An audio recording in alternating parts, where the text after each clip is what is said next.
ठीक है, वो आप समझ लीजिए कि आपका जो है फाइनल में भी लगभग उसी के आसपास आप रहेंगे। इसीलिए आप लोग जो है टेस्ट को अच्छे से हैंडल कीजिए। टेस्ट हैंडल नहीं करेंगे अभी से तो फिर आदत गड़बड़ रहेगा, तो वहां भी वही सब होगा। ठीक है, तो कम से कम कोशिश कीजिए कि 1.5 घंटा में 1 घंटा 30 मिनट, क्योंकि आधा घंटा कलर करने के लिए हम छोड़ देते हैं, तो आप 1 घंटा 30 मिनट टाइम जरूर दीजिए टेस्ट पे, अच्छे से बनाइए। तब देखिए आपका कितना स्कोर आता है, तब आपका वो रियल है। ठीक है, वो रियल नंबर है आपका, आपको फाइनल में भी उतना ही आ रहा है।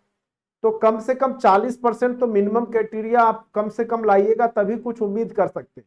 भले सीट ज्यादा है, लेकिन अगर आप सीट ज्यादा है, अगर आप 40% से कम लाएंगे तो क्वालिफाई ही नहीं करेंगे। भले अब 10,000 लोग ही पास करेंगे, बीपीएससी उतने का ही रिजल्ट देगा। ठीक है, आपका रिजल्ट नहीं देगा। आप सोचेंगे कि आ जाएंगे कम बच्चे, उससे कोई मतलब नहीं बीपीएससी को। बीपीएससी को मतलब है जो 40% प्लस लाएंगे और जो ऊपर से लिस्ट बनेगा उसमें आ जाएंगे, उनका ही होगा। ठीक है, तो वो सब अपना ध्यान दे करके आप लोग कीजिए। और एक आध क्वेश्चन का कहीं मिस्टेक से हो सकता है, गड़बड़ होगा, जब हम लोग सॉल्यूशन करेंगे तो उस समय उसको दूर कर दिया जाएगा, उसके लिए आप टेंशन नहीं लें। ठीक है, आज हम लोग का जो टॉपिक होगा वो आपका एनिशिएंट हिस्ट्री का अति महत्वपूर्ण सारे क्वेश्चंस होंगे। आप लोग अच्छे से समझने का प्रयास करें। ठीक है, बनेगा बनेगा। आप लोग बनाते नहीं, या तो क्लास आपने देखा नहीं होगा। ठीक है, क्लास अगर आप अच्छे से देखेंगे तो जरूर आपको समझ में आया होगा और जरूर बना होगा। ठीक है, ऐसा कोई क्वेश्चन नहीं था जो हमने आपको टफ दिया था, 1 to 5 लेवल के ही क्वेश्चन थे। बहुत लोगों ने बहुत अच्छा नंबर लाया, 78 75, 78 मतलब 70 प्लस बहुत लोग का नंबर है। ठीक है, मैं आपको फाइनल रिजल्ट अभी थोड़ा देर में आपको भेज दूंगा, पूरा लिस्ट देख लीजिएगा किनका कितना नंबर है। वो आपका दर्पण है, इतना ही जानिए, फाइनल का थोड़ा बहुत का ही अंतर हो। ठीक है, आप देखिएगा, अगर आपने ईमानदारी से पूरा टाइम दिया तो 2 4 5 नंबर का ही आप वहां भी नंबर आगे पीछे करने वाले, नहीं तो मेहनत कीजिए। ठीक है, मेहनत करना होगा, इतना आसान मत समझिएगा इसको। ठीक है, आप 40% नंबर ही पुराना आपके लिए सबसे बड़ा काम होगा, टास्क होगा। ठीक है, चलिए अब देखिए विंध्य क्षेत्र के किस, अब सबसे पहले हम लोग एनिशिएंट में देखेंगे। ये थोड़ा सा आपको समझ में नहीं भी आ सकता है, शुरुआत का पहला चैप्टर, चूंकि इसमें जो है आपका आदिम समय का है, जो पुरातत्व सोर्स मिले हैं, जो स्रोत मिले हैं उससे रिलेटेड क्वेश्चन है, तो हो सकता है। ठीक है, लेकिन अगर आपने कंटेंट में जाकर के देखा होगा, पढ़ा होगा, तो आपको जरूर ये बनेगा। ठीक है, विंध्य क्षेत्र के किस शिलाश्रय से सर्वाधिक मानव कंकाल मिले हैं? सबसे ज्यादा जो नर कंकाल, मानव का कंकाल मिला है, वो कहां से मिला है? तो वो जगह है आपका, याद रखिएगा डायरेक्ट, लेखहिया। वो जगह क्या है आपका? लेखहिया, वहीं से मिला है। ये कानपुर के पास यूपी में जगह है जहां पे सबसे ज्यादा मानव कंकाल मिले थे। ठीक है, तो इसका एग्जैक्ट आंसर हो जाएगा आपका लेखहिया।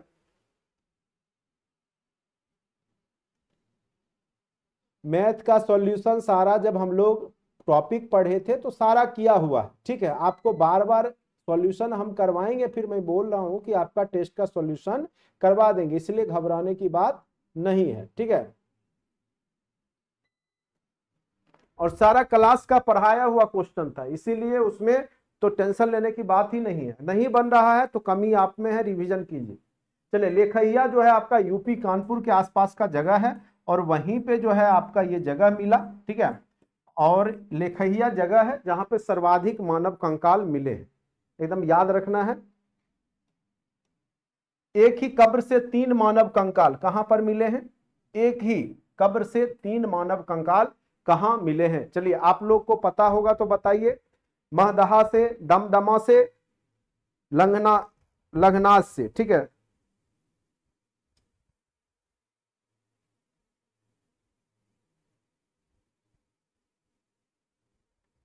देखिए ये सारे क्वेश्चन जो है वो एनिशिएंट हिस्ट्री का अति महत्वपूर्ण क्वेश्चन सारा है। ठीक है,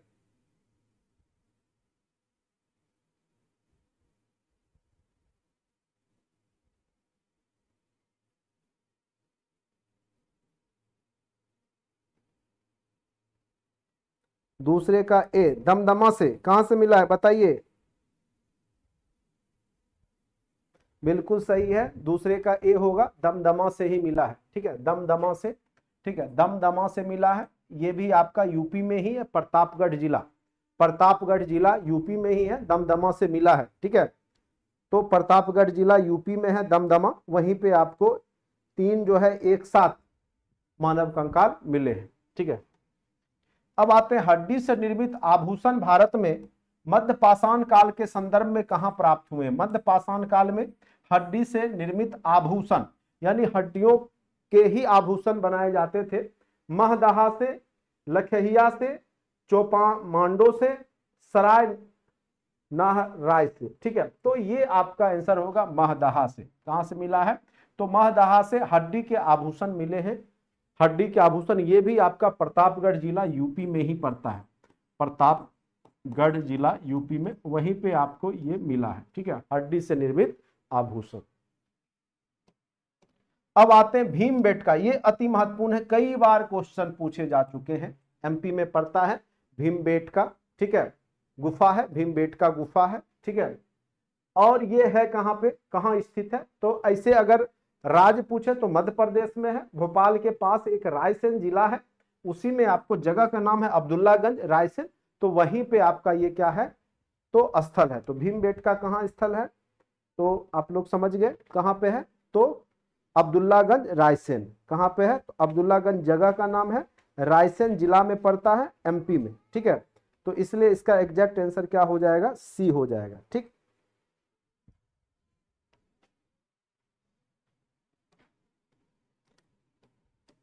अब आते हैं भीमबेटका। भीमबेटका किसके लिए प्रसिद्ध है? बताइए, भीमबेटका किसके लिए प्रसिद्ध है? तो भीमबेटका जो है खनिज के लिए तो होगा नहीं, चूंकि ये हम लोग पुरातत्व के बारे में जान रहे हैं, जो हमारे प्राचीन सोर्स हैं। ठीक है, तो ये गुफाओं के शैल चित्र के लिए जाने जाते हैं, इसमें गुफाओं में चित्रकारी किया हुआ मिला भीमबेटका गुफा में। भीमबेटका गुफा में गुफाओं के लिए शैल चित्र, जो पत्थरों पे बनाया हुआ चित्र मिला। ठीक है, तो भीमबेटका इसीलिए प्रसिद्ध है, अति प्राचीनतम है, पाषाण काल का ही आपके जो गुफा है उस पे चित्र बने हुए मिले थे। तो भीमबेटका जो आपका मध्य प्रदेश में जगह है वो शैल चित्र, गुफा चित्र के लिए ही जाना जाता है। ठीक है, निम्नलिखित में से किस स्थान पर मानव के साथ कुत्ते को दफनाए जाने के साक्ष्य मिले हैं? देखिए, बहुत जो हड़प्पा सभ्यता हो या उससे भी पहले, तो पहले जब मालिक मरता था तो उसके जो भी जीव जंतु थे उसको भी साथ में दफना दिया जाता था, कुत्ता हो चाहे बिल्ली हो चाहे आपका क्या बोलते हैं, बहुत सारे जो भेड़ बकरी है वो सबको भी दफना दिया जाता था। तो निम्नलिखित में से किस स्थान पर मानव के साथ कुत्ते को दफनाए जाने के साक्ष्य मिले हैं? तो वह जगह था हड़प्पा कालीन जगह है, बुर्ज हो, वहीं पे यह मिला था। ये सब क्वेश्चन पूछा हुआ क्वेश्चन है और कई बार पूछ दिया है, तो इसलिए एक बार देखना जरूरी है। ठीक है, तो इसका आंसर हो जाएगा डी, बुर्ज होम। ठीक है, बुर्ज होम में आपका किस स्थान पे? तो बुर्ज होम में आपको मिला है। ठीक है, और हड़प्पा कालीन है ये। निम्नलिखित में से किस स्थान पे मानव के साथ कुत्ते दफनाए जाने के साक्ष्य मिले हैं? तो बुर्ज होम में। ठीक है, भारत में मानव का सर्वप्रथम साक्ष्य कहां पे मिला? ये अति महत्वपूर्ण है, ये अति महत्वपूर्ण क्वेश्चन है। मानव का जो साक्ष्य मिला है भारत में वो नर्मदा घाटी से मिला है, VVI का स्क्वायर इसको मानिए। ठीक है, भारत में जो मानव का सर्वप्रथम जो साक्ष्य मिला है वो कहां से मिला है? तो याद रखिएगा, वो आपका कहां से मिला है? तो नर्मदा घाटी से मिला है। ठीक है, भारतीय पुरातत्व सर्वेक्षण निम्नलिखित विभागों में, मंत्रालयों में किसका संलग्न कार्यालय है? कौन सा विभाग का ये के अंतर्गत आता है? पुरातत्व जो सर्वेक्षण विभाग है वो किसके अंतर्गत आता है? तो वो संस्कृति मंत्रालय के अंतर्गत आता है। किस मंत्रालय के अंतर्गत आता है? तो संस्कृति मंत्रालय के अंतर्गत आता है। ठीक है, निम्नलिखित में से किसको चालकोलिथिक युग भी कहा जाता है या चोलकोलिथिक युग भी कहा जाता है? तो ताम्रपाषाण युग को। ठीक है, चालकोलिथिक युग भी कहा जाता है किसको? तो ताम्रपाषाण युग। और आपको पता होगा कि ताम्रपाषाण युग, ठीक है, तांबे का जब प्रयोग होने लगा, ठीक है, पाषाण काल में ही, और इसका प्रयोग जो है तांबे का लगभग 3000 ईस्वी पूर्व के आसपास तांबा सर्वप्रथम धातु के रूप में खोज लिया गया था। ठीक है, तो ताम्र पाषाण युग को ही कहा जाता है। कई बार पूछेगा कि लोहा कब खोजा गया, तांबा सर्वप्रथम मनुष्य ने किस धातु को खोजा, तो सर्वप्रथम मानव ने जो है ताम्र धातु की खोज की थी और लगभग 3000 ईस्वी पूर्व में, सिंधु घाटी सभ्यता से पहले की बात है। चलिए उसके बाद निम्नलिखित में से कौन, अब आ जाते हैं यहां पे जो क्वेश्चन है, बाकी हड़प्पा सभ्यता वगैरह आप लोग तो अच्छे से पढ़े हुए हैं, जो क्वेश्चन आएगा अच्छे से बनाइएगा। निम्नलिखित में से कौन सा वेद जो है गद और पद दोनों में है, हमने अच्छे से बताया था, जिसमें आपका पद में भी है, गद में भी है और मंत्र उच्चारण भी है। जो भी आपका जो भी पूजा पाठ होता है उसकी पद्धति है, ये सब उसमें वर्णित है। तो वह वेद है, कर्मकांड से संबंधित वेद है, वो है आपका यजुर्वेद। वह कौन सा वेद है? यजुर्वेद है, जो कि गद और पद दोनों में है। ठीक है, गद और पद दोनों में है, वो है आपका कौन सा? तो वो है आपका यजुर्वेद। वो यजुर्वेद है आपका, सामवेद नहीं है। गायन संबंधी वेद आपका सामवेद है। गायन संबंधी वेद आपका क्या है? सामवेद है। ठीक है, गद और पद दोनों में जो वेद है वो है आपका कौन सा? तो आपका यजुर्वेद, जो कि आपका गद और पद दोनों में है। ठीक है, चलिए अब नेक्स्ट क्वेश्चन पर आते हैं। देखिए अच्छे से सुन लीजिएगा तो उसी में आपका काम बन जाएगा। क्वेश्चन इससे ज्यादा टफ नहीं पूछे जाएंगे, ये सारे चुने चुने क्वेश्चन हैं जो अति महत्वपूर्ण यूपीएससी लेवल के क्वेश्चन हैं, अच्छे अच्छे एग्जाम में पूछे गए हैं, उन्हीं का कलेक्शन है ये। निम्नलिखित पशुओं में से किस एक का हड़प्पा संस्कृति में पाई गई मोहरों एवं टेराकोटा जो होता है कलाकृतियों में निरूपण नहीं हुआ है? ठीक है, तो वह टेराकोटा का ही मुहर बनाया जाता था। तो उस पे आप देखिएगा जो पढ़ाया था हमने, उसमें चित्र भी था, तो उसमें हाथी का भी था, गेंडा का भी है, बाघ का भी है, लेकिन वहां पे गाय का चित्र नहीं है। गाय की जगह क्या है? सांड का चित्र है, सांड का है, लेकिन गाय का कहीं पे भी चित्र नहीं है। तो निरूपण नहीं हुआ है, तो गाय का निरूपण उसमें नहीं किया गया। गेंडा भी है, हाथी भी है, बाघ भी है, लेकिन गाय का कहीं पे भी निरूपण नहीं है। गाय की जगह क्या है? सांड का है, सांड का, बैल का है, लेकिन गाय का कहीं पर भी चित्रण नहीं किया गया, क्योंकि उस समय लोग गाय को पालते ही नहीं थे। और जो सांड है वो भी एक पवित्र पशु के रूप में जाना जा रहा है, पशुपतिनाथ का वाहन के रूप में जाना जा रहा है, ना कि उसको लोग गाय को दूध के लिए, उत्पादन के लिए वहां पे पाला जा रहा था। ठीक है, तो ये लोग दुग्ध उत्पादन नहीं करते थे। आगे चल करके वैदिक सभ्यता के लोग जो है दुग्ध उत्पादन करना शुरुआत करते हैं और उनमें जाकर के जो है वैदिक सभ्यता में गाय को पालतू पशु बनाया जाता है और गाय पे बहुत ज्यादा युद्ध भी होते हैं। वो सब आपके वैदिक काल में होते हैं, लेकिन उससे पहले का जो काल है हड़प्पा सभ्यता के लोग गाय को नहीं पालते थे। ठीक है, चलिए नेक्स्ट क्वेश्चन आता है। निम्नलिखित में से कौन हड़प्पा और मोहनजोदड़ो के उत्खनन से संबंधित नहीं है?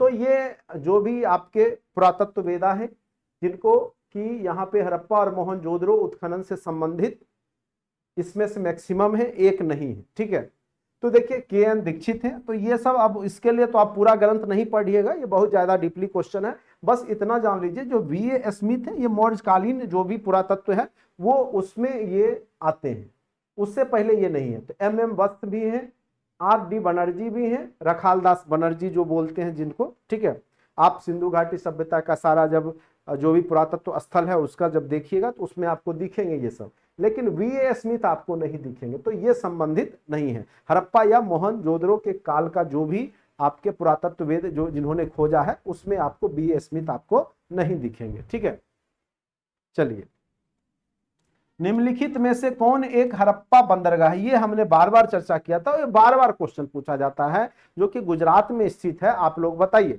बिल्कुल सही जवाब है 13 का ए है लोथल। कौन सा होगा? लोथल। लोथल क्या है आपका? लोथल जो है एक अति महत्वपूर्ण बंदरगाह था और हड़प्पा सभ्यता के लोग जो सीरिया या मेसोपोटामिया से जो व्यापार करते थे वो लोथल बंदरगाह के माध्यम से ही करते थे। ठीक है, तो लोथल एक महत्वपूर्ण बंदरगाह था जो कि अभी गुजरात में भोगवा नदी के किनारे स्थित है। ठीक है, तो अति महत्वपूर्ण है ये क्वेश्चन। VVI यहाँ पे भी हम लगा देते हैं। बाकी आपको जो भी है इसका सॉल्यूशन के साथ में मैं आपको पढ़ाने के बाद PDF दे दूंगा। ठीक है, क्योंकि अगर पहले मैं दे देता तो आप यहाँ पे सुनते भी नहीं और आप तुरंत तुरंत जवाब बताते। अभी क्या है कि आपके ब्रेन पे जोर पड़ेगा और तब आप जवाब दीजिएगा तो आप सही जवाब दीजिएगा, ठीक है। ऐसे हम दे देते तो आप लोग एकदम तुरंत देख देख के जवाब देते, ठीक है। चलिए अब आइए, एक क्वेश्चन है, वह हड़प्पा कालीन नगर जिसका प्रतिनिधित्व लोथल का पुरातत्व स्थल करता है वो किस नदी पर स्थित था? मांडी है, भोगवा है, अभी तुरंत हमने चर्चा किया था। वो किस नदी पर था? तो भोगवा नदी। और ऑप्शन देखने की आपको आवश्यकता भी नहीं है। किस नदी पे था? तो भोगवा नदी। भोगवा नदी के ही किनारे आपका लोथल स्थित था। किस नदी के किनारे था लोथल? तो भोगवा नदी के किनारे स्थित था। तो इसका एग्जैक्ट आंसर क्या हो जाएगा? भोगवा नदी। कहां पे है? तो गुजरात में है, लोथल बंदरगाह। अब देखिए ये क्वेश्चन बार बार पूछा जाता है कि उन्नत जल प्रबंधन के लिए जो सिंधु घाटी सभ्यता है उसमें कौन जाना जाता था। जैसे काले रंग की चूड़ियां कहां मिली, वो भी फेमस है। जैसे कालीबंगा में हमने बोला था, जो कि राजस्थान में पड़ता है, वहां काले रंग की चूड़ियां मिली थी, ठीक है। जैसे उसमें आपका चहुंदरों में लिपस्टिक, जो भी श्रृंगार प्रसाधन के सामान मिले थे, वो सब क्वेश्चन आपको बार बार पूछ देता है। तो उसी प्रकार से यहाँ पे उन्नत जल प्रबंधन कहां पे था, कहां पे साक्ष्य मिले हैं उन्नत जल प्रबंधन के? तो याद रखिएगा धौलावीरा, जो कि 3 भागों में भी बटा हुआ था। धौलावीरा शहर जो था, बाकी शहर इसके 2 ही भाग में बटे हुए थे, ठीक है, एक पूर्वी एक पश्चिम वाला पार्ट, ठीक है। लेकिन ये जो शहर था वो 3 भागों में बटा हुआ था और तीनों भाग किले बंद थे। 2 किला बंद था, एक खुला रहता था, ठीक है। तो जो जन सामान्य लोग थे वो खुले वाले भाग में रहते थे। किला बंद में जो महत्वपूर्ण लोग, जो भी वहां के प्रशासक वर्ग के होंगे या धनी मनी व्यापारी होंगे, वो उस किले बंद में रहते थे, ठीक है। चलिए, तो धौलावीरा आप लोग जान गए। धौलावीरा जो है वहां का उन्नत जल प्रबंध वहां पे बहुत बेहतर था। कुआं मिला घर में, उसके बाद जो निकासी, पानी की जो निकासी था वो बेहतरीन व्यवस्था किया हुआ था। इसीलिए उन्नत जल प्रबंध के रूप में आप धौलावीरा को ही मारिएगा, ठीक है। अब आते हैं, स्थापित सिंधु घाटी सभ्यता जिन नदियों के तट पर बसी नहीं थी वे कौन सी थी? जहां पे सिंधु घाटी सभ्यता नहीं बसा था, तो आपको बताया है सप्त सैंधव प्रदेश, जिसमें चेनाब, झेलम, सिंधु आता है, गंगा नहीं आएगा, गंगा नहीं आएगा। इसलिए इस किनारे जो है लोग, सिंधु घाटी सभ्यता नहीं थी, ठीक है। चेनाब, झेलम और सिंधु नदी के किनारे थी, लेकिन गंगा नदी के किनारे आपकी जो है सिंधु घाटी सभ्यता, जो कि हड़प्पा सभ्यता के नाम से जानी जाती है, जिसका सर्वमान काल हमने बताया था 2200 से 1750 वर्ष पूर्व, जो ईस्वी पूर्व माना जाता है। तो वहां पे जो है गंगा के आसपास की ये सभ्यता नहीं थी। तो चेनाब, झेलम और सिंधु होगा, ठीक है, इसमें गंगा नहीं होगा, वही पूछ रहा है, नहीं, ठीक है। तो क्वेश्चन सारे महत्वपूर्ण हैं, आप लोग अच्छे से समझने का प्रयास कीजिए। बाकी हमने आपको 1 बाय 1 करके पूरा चैप्टर पढ़ा रखा है अच्छे से। जो लोग अभी तक नहीं जुड़े हैं, केवल यूट्यूब पे ही मजा लिए हैं, तो उनसे मैं आग्रह करूंगा आप जरूर जुड़ जाइए। अब भी मौका है, अब भी आपके पास टाइम है और अब भी आप कर सकते हैं, ठीक है। कोई जरूरी नहीं है कि जो पूरा 2 महीना पढ़ा है वही करेगा, लास्ट के 30 दिन भी जो मेहनत करेगा वो भी आसानी से निकाल सकता है, ठीक है। चलिए, सिंधु घाटी सभ्यता गैर आर्य थी क्योंकि देखिए, आर्यों की एक जो सभ्यता थी वो ग्रामीण सभ्यता थी, वो बाद में आती है। आर्यों की सभ्यता 1500 ईस्वी पूर्व के आसपास आती है, 600 ईस्वी पूर्व तक रहती है, और वो ग्रामीण सभ्यता थी, वहां के लोग गांव में रहते थे, ठीक है। और सिंधु घाटी सभ्यता क्या थी? नगरीय सभ्यता थी, और ये लोग पक्के ईंट के मकान में रहते थे, पूरा जल प्रबंधन व्यवस्थित था। तो वही कह रहा है कि सिंधु घाटी सभ्यता गैर आर्थिक क्योंकि उसकी अपनी लिपि थी, उसकी खेतीहर अर्थव्यवस्था थी, उसका विस्तार नर्मदा नदी घाटी तक था, वह नगरीय सभ्यता थी। तो इसका एग्जैक्ट आंसर ये हो जाएगा, सिंधु घाटी सभ्यता गैर आर्य इसीलिए मानी जाती है क्योंकि वह नगरीय सभ्यता थी। क्योंकि जो आर्यों की सभ्यता थी वो ग्रामीण सभ्यता थी, वो गांव में रहते थे, झुग्गी झोपड़ी का घर बना के रहते थे, पशुपालन करते थे, मेन व्यवसाय उनका पशुपालन था, झुग्गी झोपड़ी में रहना, ठीक है। तो वह नगरीय सभ्यता थी, यही इसको अलग करता है, सिंधु घाटी को अनार्य बनाता है, यानी गैर आर्य बनाता है, ठीक है। तो अति महत्वपूर्ण क्वेश्चन है, वह एक नगरीय सभ्यता थी, कौन? तो सिंधु घाटी सभ्यता। जबकि वैदिक सभ्यता क्या थी? आपकी ग्रामीण सभ्यता थी, ठीक है। जिन लोगों ने पूरा वीडियो नहीं देखा है तो अच्छे से एक ही लेक्चर में हमने पूरा एनिशिएंट पढ़ा दिया है, आप YouTube खोलिएगा तो उसमें सबसे ऊपर में भी दिखेगा, या फिर आपका जब आप कोर्स ले रखे तो उसमें आपको दिखेगा, ठीक है। तो अच्छे से देख लीजिएगा, तो आप जो लोग पढ़े हुए अच्छे से, अब उनको अच्छे से समझ में आ रहा हो। लेकिन जो लोग केवल ऑब्जेक्टिव पढ़े, शुरू से ही ऑब्जेक्टिव पढ़े, उनको कुछ समझ में नहीं आया होगा और वो सब भूल गए होंगे। पढ़े होंगे, बहुत मेहनत किए होंगे, लेकिन उनसे बनने वाला नहीं है एग्जाम। तो इसीलिए हम बोलते पहले थ्योरी पढ़िए, और जब आप सिस्टमेटिक ढंग से जब आप थ्योरी पढ़ के जाते हैं तब ऑब्जेक्टिव पढ़ते हैं तो आपको आसानी से समझ में आता है। ठीक है, तो मेहनत तो करना ही पड़ता है, लेकिन तरीका से कीजिएगा तो एक बार में अच्छे से कर लीजिए। सत्यमेव जयते शब्द कहां से लिए गए हैं? एक उपनिषद है मुंडकोपनिषद, वहां से सत्यमेव जयते, जो सत्य की हमेशा जीत होती है, वो मुंडकोपनिषद से लिए गए हैं। एक कंठोपनिषद है, उसमें यम और नचिकेता की कहानी है। कंठोपनिषद एक है मुंडकोपनिषद। ठीक है, तो मुंडकोपनिषद से ही आपका सत्यमेव जयते लिया गया है। अगर पूछेगा यम और नचिकेता की कहानी कहां से लिया गया है, तो वो है कंठोपनिषद से। ठीक है, ये भी क्वेश्चन कई बार पूछा हुआ है। यम और नचिकेता की कहानी आप लोग पढ़े भी होंगे।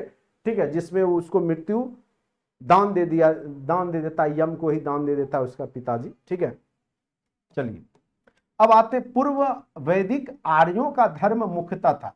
देखिए, ऋग वैदिक काल दो भागों में हमने बताया था आपको, ऋग वैदिक काल को दो भागों में बताया था। एक आपको हमने बताया था आपको 1500 से 1000 ईस्वी पूर्व,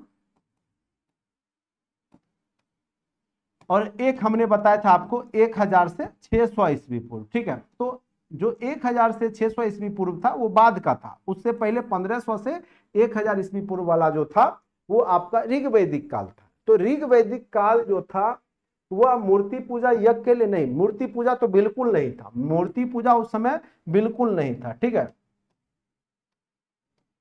प्रकृति पूजा एवं यज्ञ, बिल्कुल सही। शुरुआत में मनुष्य केवल प्रकृति का ही पूजा किया करता था, जो आपका सन है, सूर्य है, वायु है, अग्नि है, इंद्र की पूजा होती थी। तो जो प्रकृति में जो तत्व है, जैसे वर्षा होना, नदी हो गया, वायु हो गया, तो उसको ही वहां पे देवता का रूप दे दिया गया था। तो प्रकृति पूजा एवं यज्ञ करते थे। वो तो आगे चल करके जब कर्मकांड आ जाता है उत्तर वैदिक काल में, तब जा करके वो जो है मूर्ति पूजा और अन्य तरह के बलि प्रथा या कर्मकांड आ जाते हैं। ठीक है, चलिए नेक्स्ट क्वेश्चन पे आते हैं। ऋग्वेद में कई परिच्छेदों में प्रयुक्त अघन्य शब्द का प्रयोग किया गया है, यानी ना मारा जाने वाला जीव, जिसको मारा नहीं जा सकता है, वह किसके लिए प्रयुक्त किया गया? आप लोग बताइए, ए बी सी डी में बताइए। बिल्कुल बिल्कुल सही जवाब है, वो है गाय के लिए। ठीक है, गाय के लिए, बहुत लोग स्त्री के लिए बोल रहे हैं। ठीक है, गाय के लिए अघन्य शब्द का प्रयोग किया गया था कि जिसको नहीं हत्या किया जा सकता। अघन्य मतलब जिसकी हत्या नहीं की जा सकती है, ना मारा जाने वाला जीव तो कौन सा था? गाय। ठीक है, तो गाय के लिए यह शब्द का प्रयोग किया गया था। समझ गए? चलिए नेक्स्ट क्वेश्चन पे आते हैं। देखिए, हमको पूरा प्राचीन पढ़ाना है, गर्मी बहुत ज्यादा है, थोड़ा देर में हमारा स्पीड बढ़ेगा। ठीक है, क्योंकि बहुत ज्यादा गर्मी आज फिर है, बारिश वारिश हो नहीं रहा है और गर्मी बहुत ज्यादा लग रहा है। ठीक है, ऋग वैदिक काल के प्रारंभ में निम्न में से महत्वपूर्ण मूल्यवान संपत्ति समझा जाता था। तो आपको हमने बताया था, जैसे अभी क्या है, सरकारी जॉब कैसा भी हो गया तो देखते हैं एटीट्यूड हो जाता है, आप ही लोग का हो जाएगा। ठीक है, तो गुरु जी को तो भूल ही जाइएगा, पहला नंबर। ठीक है, तो सबसे ज्यादा जरूरी हो जाता है आपको यहाँ पे। तो उस समय जिसके पास जितना गाय होता था वो उतना एटीट्यूड वाला प्राणी। ठीक है, तो वहां पे क्या था? गाय को। तो मूल्यवान संपत्ति किसको समझा जाता था? गाय को। जो जिसके पास जितना गाय हो गया वो उतना धनी मनी व्यक्ति हो जाता था। ठीक है, तो यहाँ पे गाय को। ये समय के अनुसार फिर क्या हुआ? जमीन हुआ, भूमि।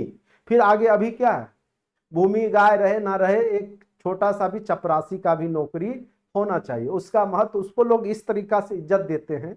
ठीक है, आप लोग देखते होंगे समाज में, लड़का केवल एम्प्लॉय होना चाहिए किसी कहीं पे सरकारी जॉब। ठीक है, और आप लोग भी सरकारी जॉब के ही माया मोह में फंसे हुए हैं। चलिए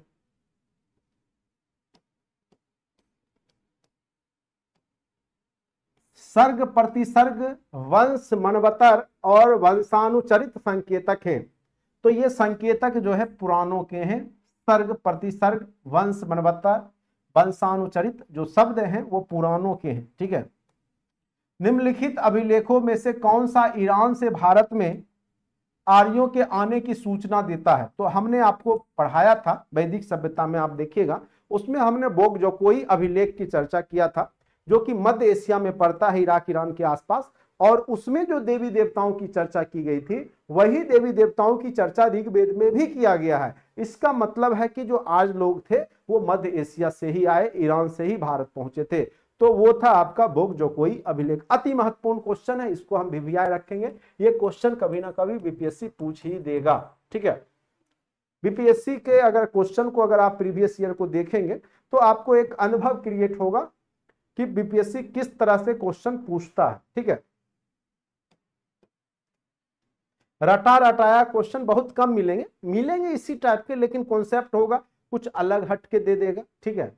लेकिन जो लोग थ्योरी पढ़े हैं उन्हीं से बनने वाला है, जो केवल रटते हैं शुरू से ही, ठीक है, हल्ला कर करके सुने हैं, तो फिर तो दिक्कत। निम्नलिखित में से कौन सा एक ईसा पूर्व 6ठी शताब्दी के प्रारंभ भारत का सर्वाधिक शक्तिशाली राज था, ठीक है।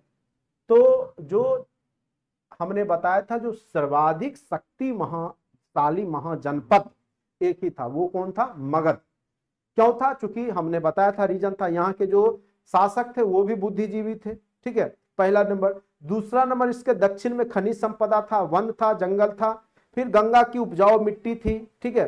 तो उस कारण से मगध जो था सबसे ज्यादा शक्तिशाली बन चुका था 6ठी शताब्दी ईस्वी पूर्व आते आते, तो सबसे ज्यादा शक्तिशाली मगध बना था।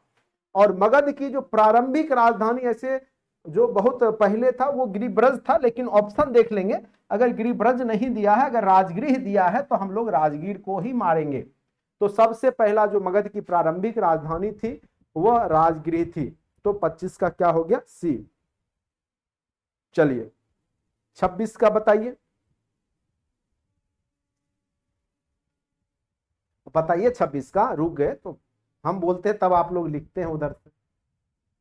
चलिए, आप लोग भी जब स्कूल में जाते होंगे, जनगण मन या कोई भी गान है, राष्ट्रगान है, तो उसके पीछे पीछे मुंह पटर पटर बहुत लोग करते रहते हैं, ठीक है। तो उनको आता जाता कुछ है नहीं, केवल वो बात मिलाते हैं। तो वैसा काम नहीं करना है, यहाँ पे अच्छे से ईमानदारी से बोलना है। चलिए, तो पितृहंता वंश भी कहा जाता है, अजातशत्रु के वंश का नाम है, क्योंकि यह किसका बेटा था? तो बिंबिसार का था। बिंबिसार का पुत्र था अजातशत्रु, अजातशत्रु का पुत्र था उदयन, ठीक है। लेकिन तीनों ने अपने बाप की ही हत्या किया। जैसे अजातशत्रु ने बिंबिसार की हत्या किया, फिर उदयन ने अजातशत्रु की हत्या कर दी, इसलिए पितृहंता वंश के रूप में जाना जाता है। और यह हर्यक वंश के रूप में भी जाना जाता है। और इसके जो शासक बिंबिसार था वो गौतम बुद्ध के समकालीन था, और उसने लगभग 500 शादियां किया था। और गौतम बुद्ध को वेणुवन जो आपका बोध गया में है वो उन्होंने ही दान दिया था राजगीर में, ठीक है, वेणुवन राजगीर में। चलिए, तो हर्यक वंश समझ गए होंगे। अब नेक्स्ट क्वेश्चन पे आते हैं। मगध के किस प्रारंभिक शासक ने राजरोहण के लिए अपने शिला पिता की हत्या की एवं स्वयं भी इसी कारण से मारा गया? तो वही है भाई, अजातशत्रु, उदयन। तो अजातशत्रु प्रारंभिक शासक यही था जिसने अपने पिता की हत्या की, और फिर इसको भी इसके पुत्र ने मार दिया था। गौतम बुद्ध के समय का प्रसिद्ध वैदक जो वैद्य जीवक था वो किसके दरबार से संबंधित था? ठीक है, अब बताइए, चंड प्रदोत, प्रसेनजीत, उदयन, बिंबिसार, इसका जवाब दीजिए। जो जीवक था वो किसके दरबार से संबंधित था?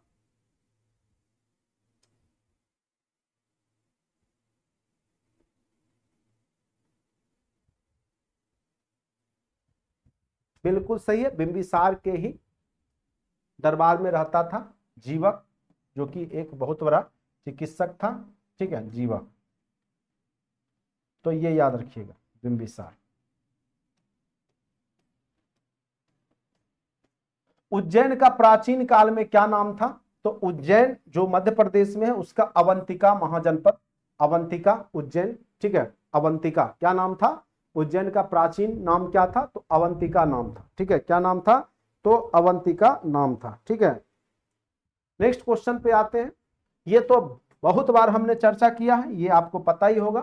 विश्व का पहला गणतंत्र वैशाली में किसके द्वारा स्थापित किया गया था? वैशाली, वैशाली गणराज्य था, और यहां का जो है शासक पूर्ण रूप से वंशावली के अनुसार नहीं था और पूर्ण रूप से लोकतंत्र पे भी नहीं था, लेकिन इस एरिया के जितने भी बड़े बड़े शक्तिशाली जो सामंत थे उस समय, जमींदार या भूमि के मालिक वाले जो लोग थे, वो चुन करके भेजते थे। तो एक तरीका से कह सकते हैं गणराज पूरे विश्व में अगर पहला गणराज की कहीं संकल्पना दिखती है तो वो आपके बिहार में ही दिखता है, और वो भी आपका वैशाली में। ठीक है, तो वैशाली में जो लिच्छवी, वहां के लोगों को क्या कहा जाता था? लिच्छवी कहा जाता था। तो ये अति महत्वपूर्ण क्वेश्चन है। विश्व का पहला गणतंत्र वैशाली में किसके द्वारा स्थापित किया गया था? तो लिच्छवियों के द्वारा किया गया था, मौर्य के द्वारा नहीं, बिल्कुल नहीं। बहुत लोग मौर्य बता रहे हैं, ये नहीं, लिच्छवी। जो वैशाली के जो लोग थे उनको लिच्छवी कहा जाता था। अति महत्वपूर्ण है ये क्वेश्चन, अति महत्वपूर्ण है।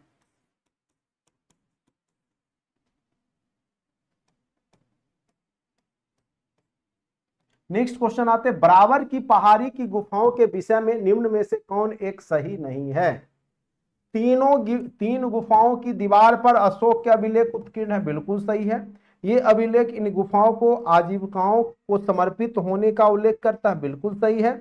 ये अभिलेख ईसापुर 6ठी शताब्दी के हैं, ये भी सही है। कुल 4 गुफाएं हैं, तो ये अभिलेख इन गुफाओं को आजीवक, 3 गुफाओं की दीवार पे अशोक के अभिलेख। अब बताइए जो कि आपका कौन सा है? इधर बराबर की पहाड़ी, तो अशोक कालीन तो है ही बराबर की पहाड़ी। ठीक है, ये तो मौर्य काल में ही लिखे गए हैं। ठीक है, कुल 4 गुफाएं हैं या नहीं है?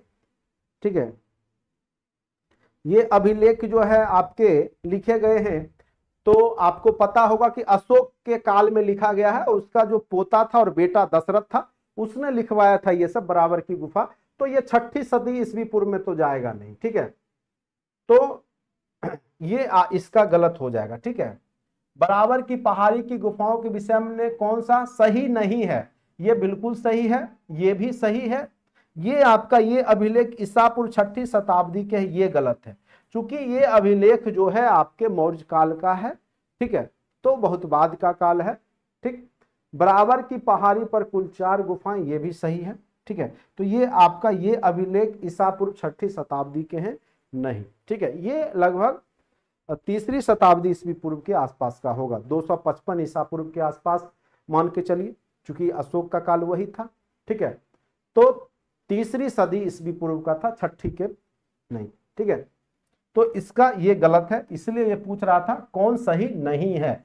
तो ध्यान दीजिएगा क्वेश्चन में, सही नहीं वाला में सही मार के आगे तो गया मामला। तो क्वेश्चन आराम से पढ़िएगा। आप लोग 2 घंटे का टेस्ट आधे घंटे में ही दे लेते हैं, इतना ब्रिलियंट है आप लोग। और नंबर आता है, नंबर तब आधे घंटे में दे और नंबर आ जाए 70-80 तब तो समझे। नंबर आता है 20, 25, 30 नहीं।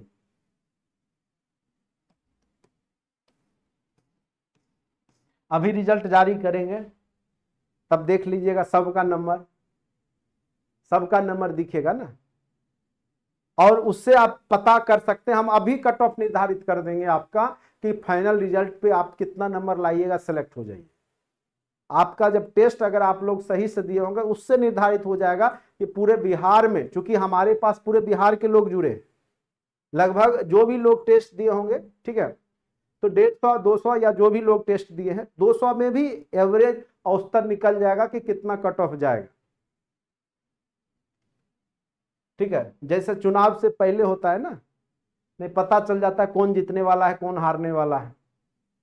6ठी शताब्दी ईस्वी पूर्व मत्स्य महाजनपद, हमने आपको बताया था, जो विराटनगर जिसकी राजधानी थी, मत्स्य महाजनपद ये राजस्थान में था, जयपुर के आसपास। तो ये राजस्थान में कहां पे था? मत्स्य महाजनपद, तो आपका राजस्थान में। ये सब क्वेश्चन हमने बहुत ही अच्छे से आपको पढ़ाया है।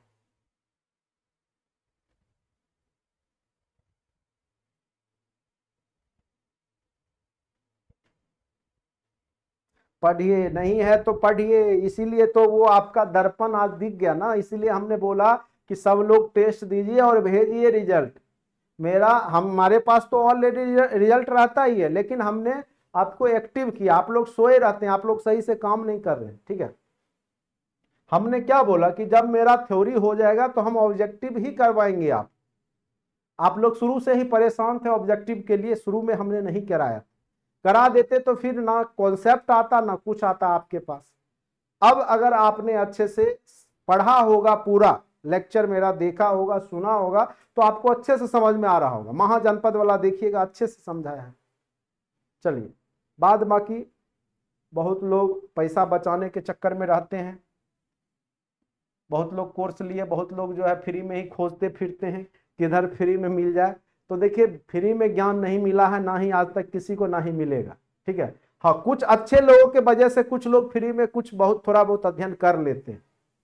ठीक है, अगर मान के चले हम यूट्यूब पे पढ़ा रहे हैं, ठीक है, तो हमें भी वेज मिलेगा, मेहनत करेंगे तब तो। इतना गर्मी में पसीना चल रहा है फिर भी पढ़ा रहे, नहीं मिलता तो हम भी सोए रहते ना कहीं, क्या दिक्कत है, क्या जरूरी था हमको पढ़ाने का। ठीक है, तो स्वाभाविक सी बात है, कुछ अच्छे लोगों के कारण ही कुछ जो बिना खर्च के पढ़ने का प्रयास करते हैं। ठीक है, चलिए, सिकंदर के आक्रमण के समय वो कल बोल रहे थे ना कि सर यूट्यूब पे क्यों डालते हैं। ठीक है, तो कुछ अच्छे लोगों के वजह से कुछ वैसे भी लोग हैं जो गरीब हैं, जो एफोर्ट नहीं कर पा रहे हैं, वो भी स्थिति में है। अब बहुत लोग शौक से ही हैं। ठीक है, तो उनके लिए होता है जो चलो भाई इधर उधर करके हाथ पैर मार करके कहीं से पढ़ करके किसी तरीका से पास कर जाते हैं, कुछ तो सीख ही लेते हैं, बहुत कुछ सीख लेते हैं, और सीखना भी चाहिए।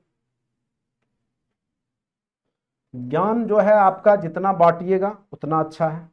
चलिए, सिकंदर के आक्रमण के समय उत्तर भारत पर निम्नलिखित राजवंशों में से किस एक का शासन था? जब सिकंदर आया था, कहां से आया था?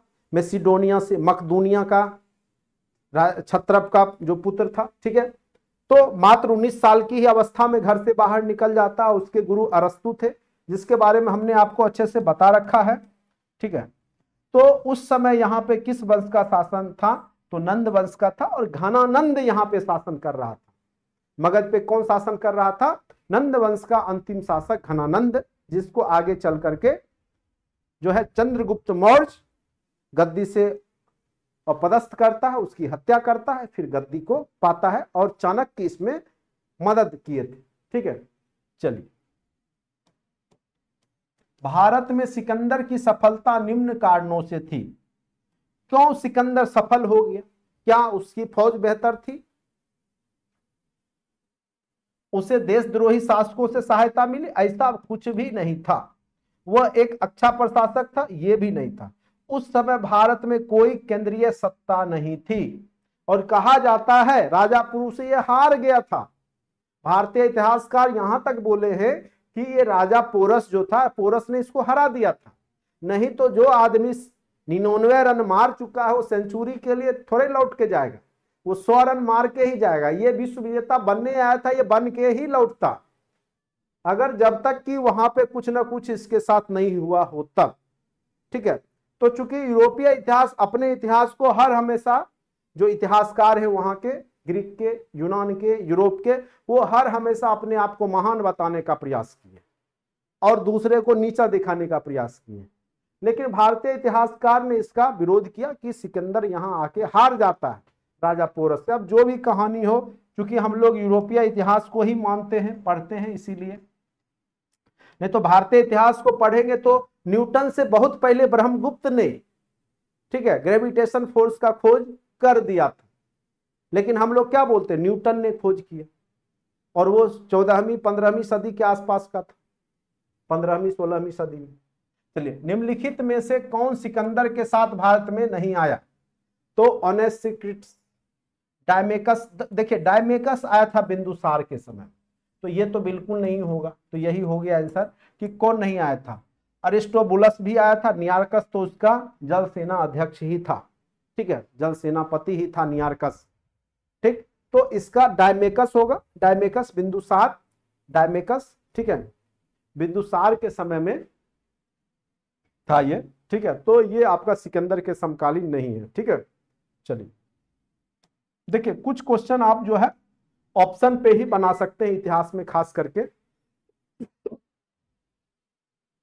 अब देखिए, प्राचीन नगर तक्षशिला निम्नलिखित में से किसके बीच स्थित था? अब बात आ जाइए, तक्षशिला अब आपके इंडिया में नहीं है, अब वो कहां पे है? तक्षशिला।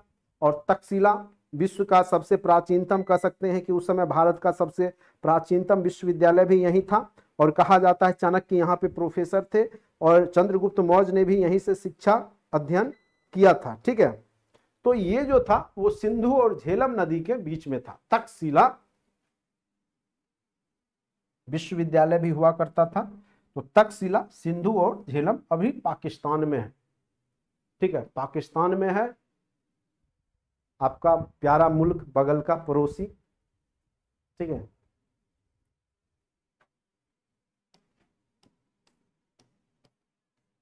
हाँ, युद्ध भूमि में बड़ी संख्या में सैनिकों के मारे जाने अथवा आहत हो जाने के बाद किस भारतीय गण अथवा राज्य की स्त्रियों ने सिकंदर के विरुद्ध शस्त्र धारण कर लिया था? तो गलुसाई नहीं, कंठवी नहीं, अश्वक, वो था अश्वक। ठीक है, याद रखिएगा डायरेक्ट अश्वक। सिकंदर के गुरु हमने बार बार चर्चा किया है, एस्पा शब्द याद करने के लिए। सुकरात, प्लूटो, अरस्तु, अलेक्जेंडर। ठीक है, प्लूटो के गुरु सुकरात, अरस्तु के गुरु प्लूटो और अलेक्जेंडर के गुरु अरस्तु। सम्राट अशोक के राजादेशों का सबसे पहले विकुटन यानी उसको डिकोडिंग किया, क्योंकि उस समय जो भी भाषा में, चूंकि ब्राह्मी लिपि में लिखा जाता था, तो उसको पढ़ने का काम सर्वप्रथम किस इतिहासकार ने किया है? तो वो जेम्स प्रिंसेप ने इसको पढ़ा। अति महत्वपूर्ण क्वेश्चन है, कई बार पूछे जा चुके हैं। जो सम्राट अशोक के राजादेश थे, राज के आदेश थे, राजादेश हो वही लिखा हुआ आदेश। ठीक है, उसको पढ़ने का काम किसने किया था? तो और ये किसमें लिखा हुआ था? तो ब्राह्मी लिपि में, ब्राह्मी लिपि में। तो याद रखिएगा, जेम्स प्रिंसेप ने पढ़ा था। ठीक है, चलिए नेक्स्ट क्वेश्चन पर आते हैं। भारत के सांस्कृतिक इतिहास के संदर्भ में इतिवृत्तों, राजवंशीय इतिहासों तथा वीर गाथाओं को कंठस्थ करना तथा निम्नलिखित में से किसका व्यवसाय था? तो अपने राजा की बड़ाई ये मागध जो हुआ करते थे, जो मगध के क्षेत्र में रहते थे, तो वो जो भी अपने जो शासक थे, राजा थे, उसके बड़ाई करते थे और उसके वीर गाथाओं को एकदम कंठस्थ याद रखते थे। इसीलिए इस क्षेत्र का नाम मगध पड़ा था। तो मागध याद रखिएगा, मागध। ये सब हमने चर्चा कर लिया था बिहार का, जब हिस्ट्री हम लोग मगध के बारे में पढ़ रहे थे तब। ठीक है, आप लोग बिहार स्पेशल का जो कंटेंट में डाला हुआ सारा वीडियो 2-3 बार देख लीजिएगा।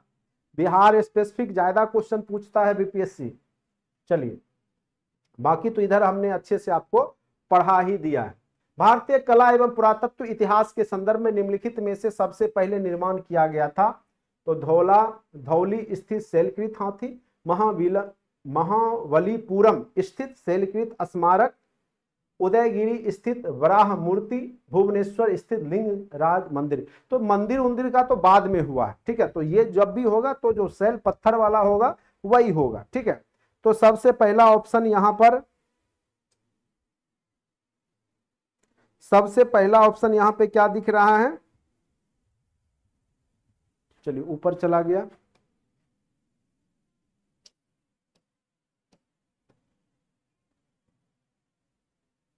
तो धौली स्थित जो शैलकृत पत्थर का जो हाथी है वो सबसे इसमें प्राचीनतम है। ठीक है, वही पूछ रहा है क्वेश्चन। चलिए नेक्स्ट क्वेश्चन पे आते हैं।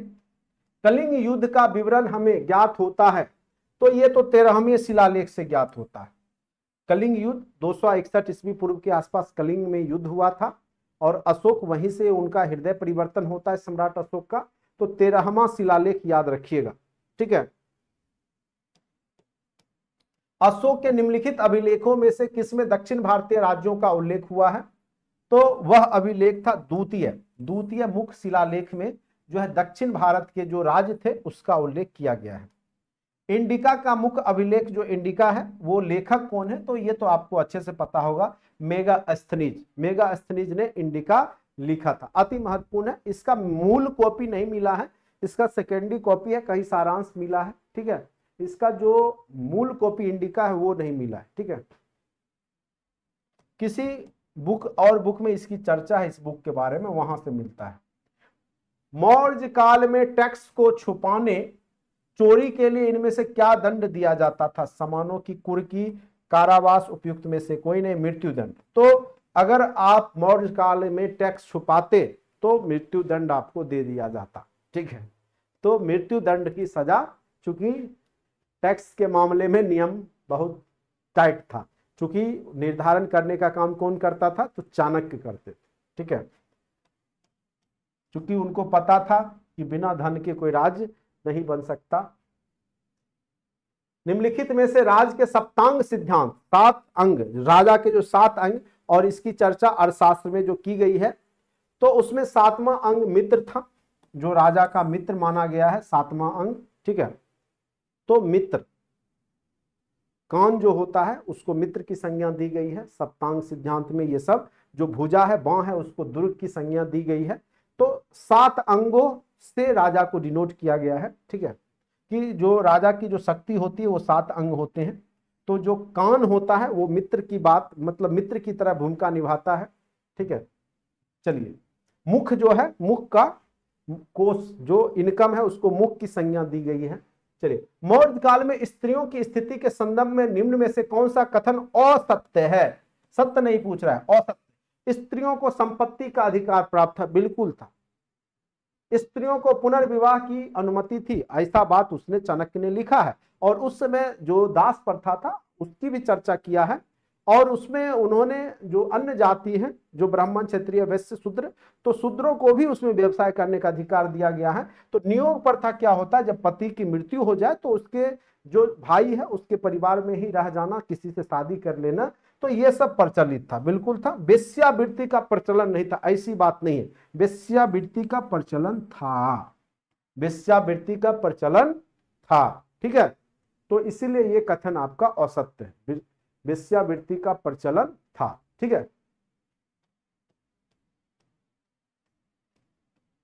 निम्नलिखित में से निशासक शासकों की उपाधि देव नाम प्रिय, तो यही था। आंख, मतलब आंख का अंधा, नाम नयन सुख, देखने में कुरूप था अशोक, लेकिन नाम क्या था? देव प्रिय, प्रियदर्शी। ठीक है, देव प्रिय, प्रियदर्शी, ये सब नाम इसी का था। किसका? अशोक का। लेकिन देखने में कुरूप था, उसको बचपन से ही चर्म रोग हो रखा था जो अशोक को। ठीक है, इसकी कहानी आप पढ़ेंगे तो बहुत मजेदार है। ठीक है, और इसी कारण इससे कोई प्यार नहीं करता है। बिंबी जो इसका पुत्र था, ये पिता था बिंदुसार, वो भी इसको लाइक नहीं करता। इसने जबरदस्ती गद्दी को हथियाया। चलिए, निम्नलिखित में से कौन सम्मिलित नहीं है? निट्टू तो आपको पता है, बादमकी तो छोड़िए, सासाराम वाला आपको पता है, वो बिहार में है, बंगाल में तो है नहीं। तो ये आपका सम्मिलित नहीं है। बादमकी गुजरात, दतिया मध्य प्रदेश में है, निट्टूर मैसूर कर्नाटक में है, मास्की रायचूर कर्नाटक में है, लेकिन सासाराम बंगाल में नहीं है बल्कि बिहार में है सासाराम। ठीक है,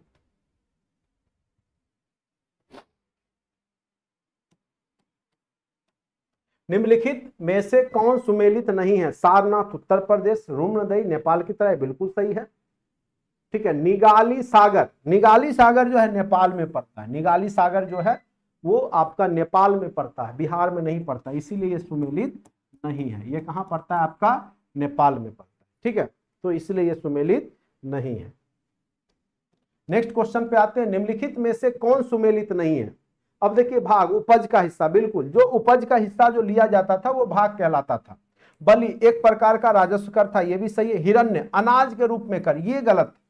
जब मनी जो पैसा के रूप में लिया जाता था कर्तापन या पन्न में, तब उसको हिरण्य बोलते थे, अनाज वाला नहीं, इसलिए ये आपका क्या हो गया? गलत हो गया, इसलिए ये सुमेलित नहीं है। सीता राजकीय भूमि को से जो आय होता था उसको सीता कहा जाता था। बाद बाकी सब सही है। हिरण्य जो था वो नगद के रूप में लिया जाने वाला कर था, नगदी रूप में लिया जाने वाला कर था हिरण्य। ठीक है, 51 का सी। क्या आप लोग पहले ही सब जानकारी है आप लोग? वाह, बहुत लोगों ने जवाब सही दिया है, मतलब अध्ययनरत हैं आप लोग, भी मेहनत कर रहे हैं। चलिए, बहुत अच्छी बात।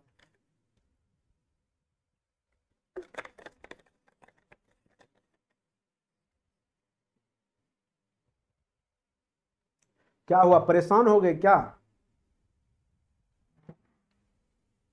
टोटल कितने क्वेश्चन हैं? परेशान हो गए क्या? अभी तो 50 से 51 नंबर पे ही आए हैं, आप लोग परेशान हो गए हैं। पूछ रहे हैं, टोटल नंबर पूछने का मतलब है कि आप परेशान होने लगे। चलिए, लेकिन मैं आज एनिशिएंट पूरा कंप्लीट ही कर दूंगा।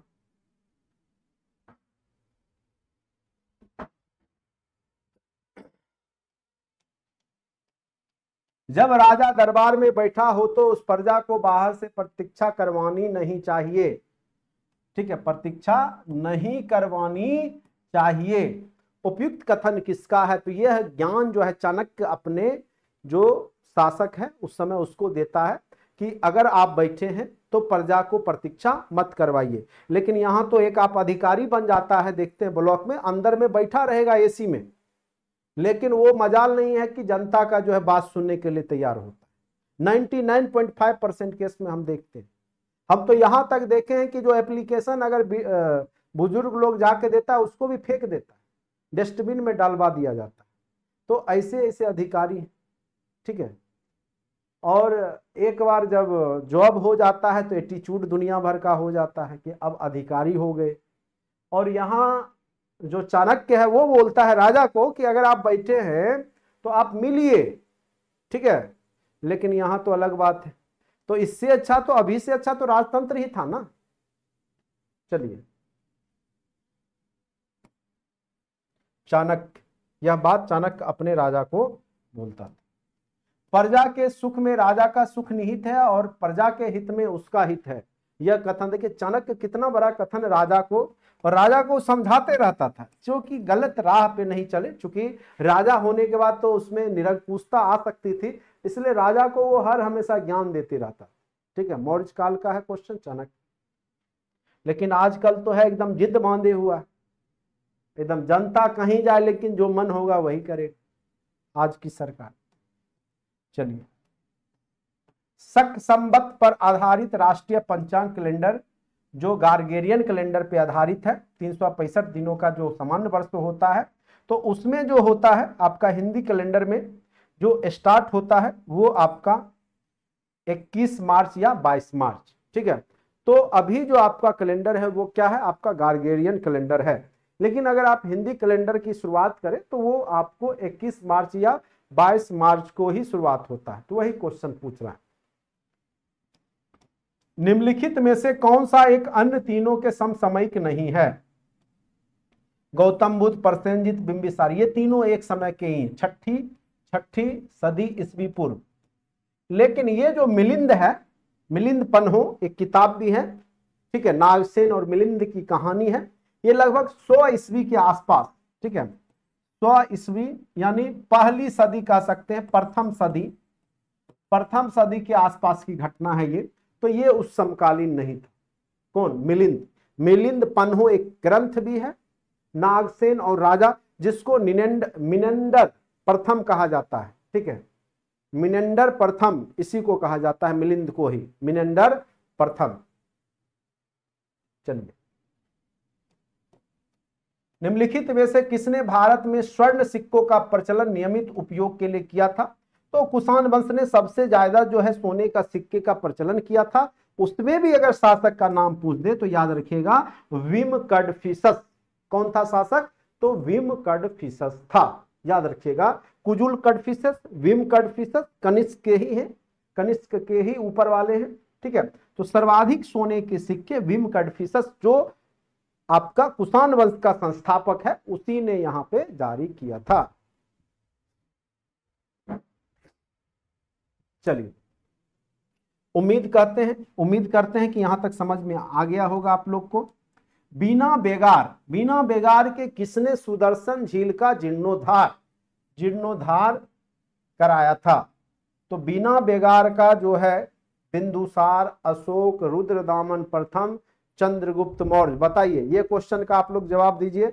57 का 57 लिख करके जवाब दीजिए, तब समझेंगे कि आप लोग एकदम पूरा मेहनत करके आए हुए हैं। बिल्कुल सही जवाब है, ठीक है, बिल्कुल सही जवाब है। रुद्रदामन प्रथम ने ही आपका सुदर्शन झील का जीर्णोद्धार, मतलब उसको फिर से ठीक ठाक करवाया। कनिष्क के सारनाथ बुद्ध प्रतिमा अभिलेख की तिथि क्या है? तो कनिष्क प्रथम सदी ईस्वी के आसपास है, तो उसका जो है 81 ईस्वी सन। कनिष्क का जो सारनाथ बुद्ध प्रतिमा अभिलेख की तिथि क्या है? तो 81 ईस्वी सन है। कनिष्क का। 78 ईस्वी सन में तो शक संवत का स्टार्ट हुआ था, इसका 81 ईस्वी सन ही होगा। ठीक है, आप लोग ऐसे इसको नेट पर देख लीजिएगा एक बार।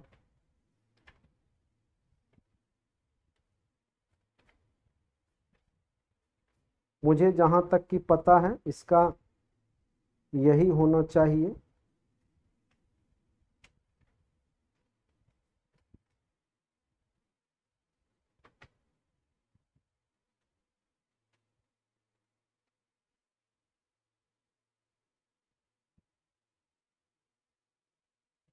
इक्यासी ईस्वी सन ही है। ठीक है, ठीक है।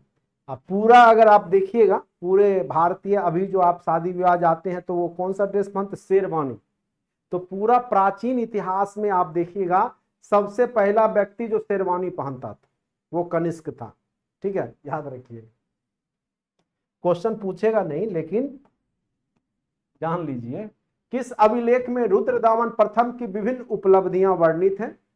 तो भीतरी अभिलेख, नासिक अभिलेख, जूनागढ़ अभिलेख, बताइए सांची कहां पर? हाँ, रुद्रदामन प्रथम, बताइए। रुद्रदामन प्रथम जो था जूनागढ़ अभिलेख, जूनागढ़ अभिलेख। चलिए, शुंग वंश, मौर्य वंश के बाद कौन सा वंश आता है? शुंग वंश के बाद किस वंश ने भारत पे राज किया? तो उस वंश का नाम था कण्व वंश। उस वंश का क्या नाम था? कण्व वंश। ये सब ऐसे ही रट्टा मार के जाइए। निम्नलिखित कथनों में से कौन सा एक कथन सत्य नहीं है? पतंजलि पुष्यमित्र यज्ञ के पुरोहित थे, बिल्कुल थे। वान भट्ट ने पुष्यमित्र शुंग को आज कहा, बिल्कुल गलत। भरहुत स्तूप बनाने का श्रेय पुष्यमित्र शुंग को दिया जाता है, बिल्कुल सही। पुष्यमित्र शुंग ने 2 अश्वमेध यज्ञ करवाए, बिल्कुल सही। तो ये आपका सत्य नहीं है, वान भट्ट ने पुष्यमित्र शुंग को आज नहीं कहा है। प्राचीन काल में भारत पर आक्रमणों के संबंध में निम्नलिखित में से कौन सा एक सही कालक्रम है? यूनानी, कुषाण, शक। ठीक है, तो यूनानी, शक, कुषाण। ठीक है, तो यही होगा सही।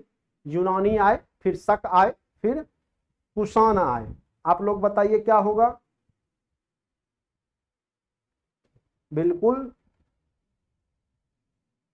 कितना ए? नहीं, ए तो बिल्कुल नहीं होगा, बिल्कुल गलत। यूनानी, शक और कुषाण, ये होगा। यूनानी, शक और कुषाण। ठीक है, यूनानी आए, फिर शक आए, फिर आपका कुषाण आए। ठीक है,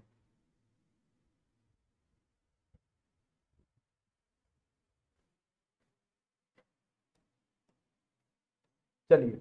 निम्नलिखित युग्मों में से कौन सा युग्म असत्य है, गलत है? हर्ष चरित्र वान भट्ट का ही है, बिल्कुल सही है। प्रियदर्शिका हर्षवर्धन हर्ष का है। ब्रह्म सिद्धांत ये ब्रह्मगुप्त का है। ब्रह्म सिद्धांत किसका है? ब्रह्मगुप्त का है।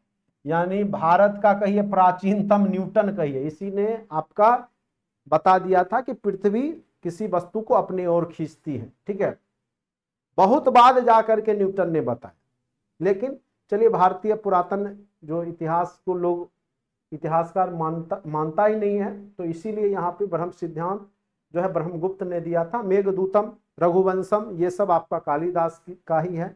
मालविकाग्निमित्रम। चलिए, परमाणुवाद ये पूछा हुआ है, तो वैशेषिक दर्शन, वैशेषिक। अब देखिए, परमाणु के भी चर्चा जो है आपके गुप्त काल में ही हो चुका था। तो परमाणुवाद किस दर्शन का मूल सिद्धांत है?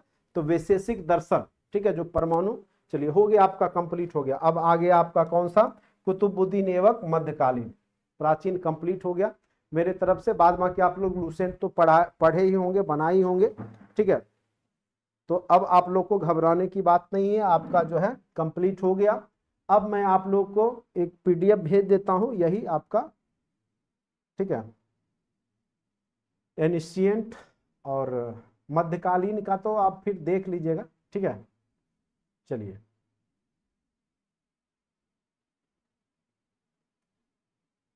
आप लोग का रिजल्ट भी मैं भेज देता हूं थोड़ा देर में।